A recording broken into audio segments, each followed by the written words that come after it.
alitoka katika familia ya kisiasa ambaye baba yake ni Jaramogi Oginga Odinga ambaye alikuwa makamu wa kwanza wa rais wa Kenya.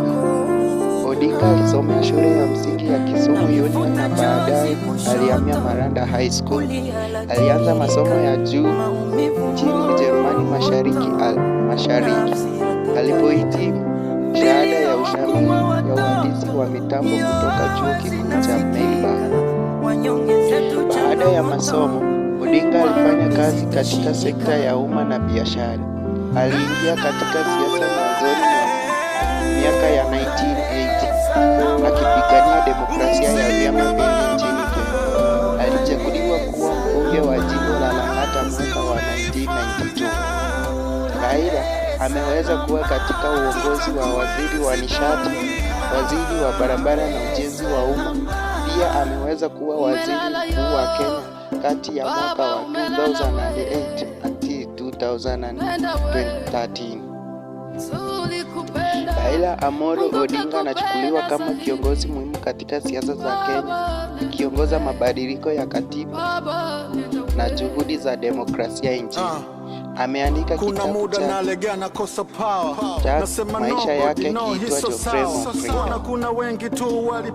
Juzi, Raila Amolo Odinga aliweza kufariki Oktoba 15, 2025 akiwa na umri wa miaka 80.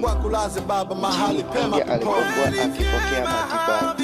Kifo chake kilithibitishwa na familia yake, na chanzo cha kifo ni mshtuko wa moyo wakati wa mazoezi ya kutembea katika hospitali ya Imperi iliyopo manispaa ya Otokala, jimbo la Kiambu.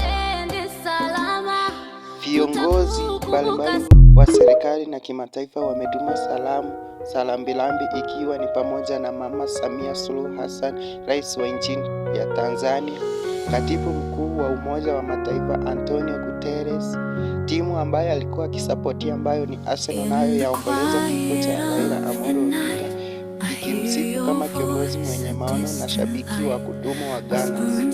Maaskofu wa Kenya pia wao wametoa rambirambi zao wakimtaja kama kiongozi jasiri na bingwa wa haki. Raila Amolo Odinga atabaki kuwa mashuhuri wa kisiasa nchini Kenya aliyepigania demokrasia na haki za binadamu. Alikuwa waziri mkuu wa Kenya kati ya 2008 na 2013. Vizazi vijavyo. Salama baba.